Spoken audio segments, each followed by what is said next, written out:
नमस्कार, आप देख रहे हैं लोकमंच और मैं हूं आपके साथ बिलाल मलिक। बड़ा सवाल यह है कि जिस तरह से कोरोना काल को लेकर लगातार शासन प्रशासन अपना काम कर रहा है और लगातार उत्तर प्रदेश की पुलिस भी लगातार हमारी सुरक्षा में तैनात है, अपने घर और परिवार और अपने बच्चों से दूर रहकर लगातार हमारी सुरक्षा में तैनात उत्तर प्रदेश की पुलिस लगातार हमारी सुरक्षा कर रही है। और अगर बात कोरोना काल में की जाए बाकी डॉक्टर्स की जिनकी यहाँ पर ड्यूटी लगी हुई है और साथ ही अगर बाकी उन तमाम अधिकारियों की जाए इस पूरे कोरोना काल में जिस तरह से अपना सब कुछ छोड़कर हमारी सुरक्षा में वो सभी अधिकारी तैनात हैं। डॉक्टर लगातार हॉस्पिटल में कोरोना संक्रमित मरीजों का इलाज कर रहे हैं और लगातार उत्तर प्रदेश की पुलिस भी हम सब की सुरक्षा में तैनात है। सवाल ये उठता है कि हम उत्तर प्रदेश की पुलिस का कितना सहयोग कर रहे हैं, हम मास्क का कितना इस्तेमाल कर रहे हैं, 2 गज की दूरी का कितना ख्याल रखा जा रहा है, सैनिटाइजर का किस तरह से इस्तेमाल किया जा रहा है, क्योंकि हम सबको मिलकर इस कोरोना की लड़ाई में सरकार और प्रशासन का साथ देना होगा। इसी पर विस्तार से बातचीत करने के लिए और खास चर्चा में शामिल होने के लिए बाराबंकी से एसपी डॉक्टर अरविंद चतुर्वेदी भी हमारे साथ सीधा लाइव जुड़ रहे हैं। उनसे भी जो है विस्तार से बातचीत करेंगे। स्वागत है सर आपका। सर, इस कोरोना काल में लगातार उत्तर प्रदेश की पुलिस तत्परता दिखाते हुए अपना ईमानदारी से काम कर रही है और हम सबकी सुरक्षा में तैनात है, लेकिन और क्या कुछ पुख्ता इंतजाम किए जा रहे हैं, पुख्ता कदम उठाए जा रहे हैं सर? कोरोना के संबंध में शुरुआत से ही ये संक्रमण शुरू हुआ और पुलिस प्रशासन, मेडिकल विभाग, स्वच्छता कर्मियों ने मिलकर एक ऐसी मिसाल पेश की है जिसमें एक बहुत बड़ी महामारी का हम लोगों ने डटकर सामना किया है, लोगों को सुरक्षित रखने का प्रयास किया है। इसमें जो हमारी जनता के आम लोग हैं उनका भी बहुत सहयोग रहा। उन्होंने हमारी बात को समझा, हमारे जो अवेयरनेस कैंपेन था उसका समर्थन किया और स्वयं बचने का प्रयास किया। तो पुलिस के लिए, प्रशासन के लिए था, लेकिन हम लोगों ने एक अपनी जो संकल्प शक्ति है उसका प्रयोग करते हुए हमने इसका डटकर सामना किया है।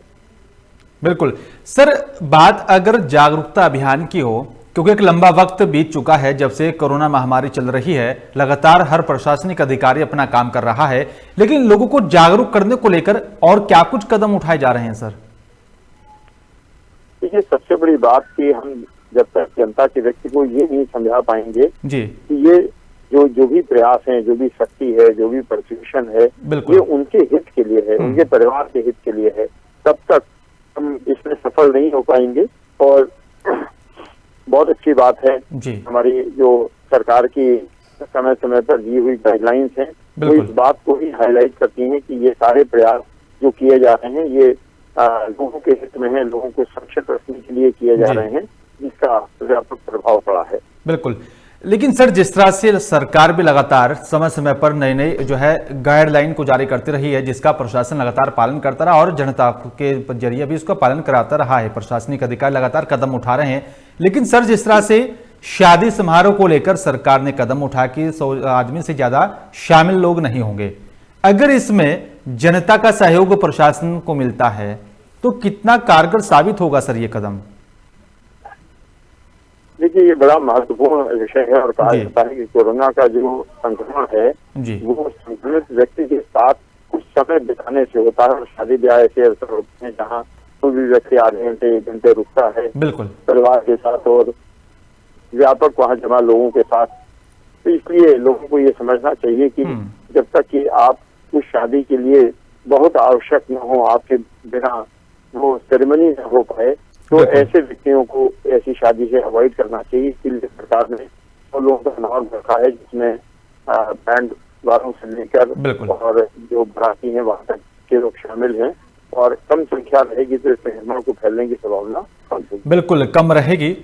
लेकिन सर अक्सर देखा जाता रहा है, हालांकि जनता भी पूरी जागरूक हो चुकी है, मास्क का इस्तेमाल भी कर रहे हैं, लेकिन फिर भी कुछ लोग ऐसे मार्केट में दिखाई दे जाते हैं, सड़कों पर घूमते हुए दिखाई देते हैं जो मास्क का इस्तेमाल कम कर रहे हैं। सर ऐसे लोगों के खिलाफ किस तरह से कदम उठा रही है हमारी पुलिस, किस तरह से जो है लगाम लगाई जा रही है ऐसे लोगों पर? देखिए, ये निश्चित ये प्रयास है जिसमें एक और हम लोगों को चेतावनी देते हैं, कहीं गए प्रयास बांटते हैं, लोगों को ये आगाह करते हैं कि उनकी इस लापरवाही से न केवल खुद नुकसान में आएंगे बल्कि समाज, उनके परिवार के लोग भी को भी नुकसान हो सकता है। बिल्कुल, इसको देखते हुए हमारी 2 प्रॉन्ग स्ट्रेटजी है, प्रिपरेशन की भी है और दंडित करने की भी है। बिल्कुल जी, संदेश है कि इस प्रकार की लापरवाही बर्दाश्त नहीं की जाएगी। बिल्कुल सर, कुछ ऐसे भी शहर रहे हैं जिसमें से उत्तर प्रदेश के कुछ ऐसे शहर हैं जहां पर कोरोना संक्रमितों की जो है वो संख्या बढ़ी है, लेकिन वो कैसे और क्या कुछ कारण रहे होंगे और बाराबंकी में इस तरह की जो है संख्या ना बढ़े, उसको लेकर प्रशासन क्या कदम उठा रहा है? ज्यादा भीड़ भाड़ इकट्ठी ना हो, उसको लेकर क्या कदम उठाए जा रहे हैं सर?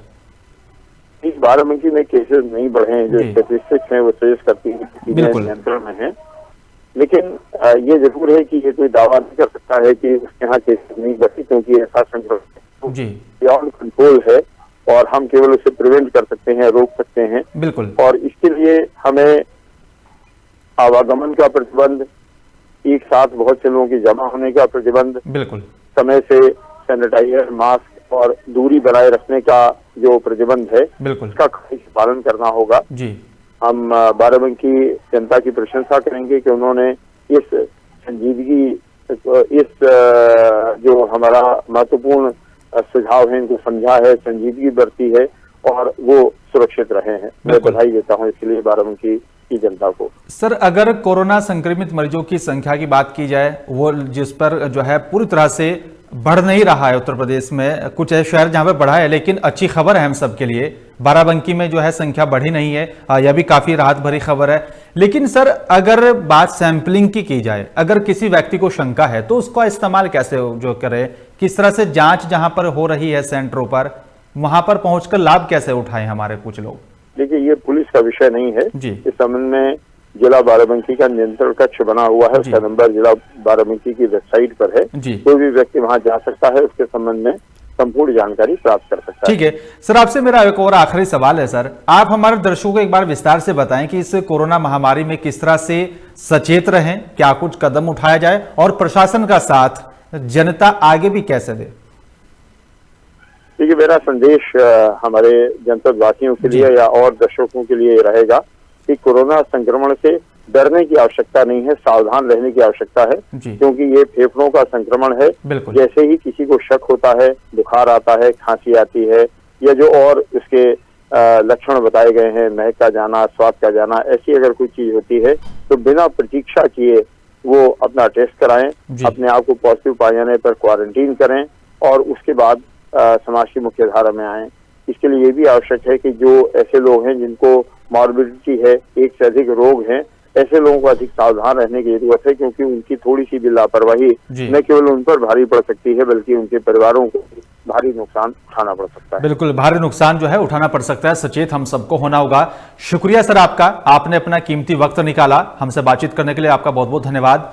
हम सबको भी जागरूक होना होगा, शासन प्रशासन का साथ देना होगा, तभी जाकर जो इस तरह से जो कोरोना महामारी फैल रही है, जो कुछ शहरों में आंकड़े बढ़े हैं, उसको रोकने के लिए हम सबको जागरूक होना होगा। हम सबको मास्क का इस्तेमाल करना होगा, 2 गज की दूरी का ध्यान रखना होगा और सबसे अहम मास्क हम सबको लगाना है, 2 गज की दूरी का ख्याल हम सबको रखना है, सैनिटाइजर का इस्तेमाल करना है, भीड़ भाड़ वाले इलाकों से बचना है। तो हम सबको शासन प्रशासन का साथ देना होगा, तभी जाकर जो कोरोना संक्रमितों की कुछ संख्या बढ़ी है और जो कोरोना महामारी चल रही है उससे हम सबको छुटकारा मिल सकता है। फिलहाल मेरे साथ सिर्फ इतना ही। नमस्कार।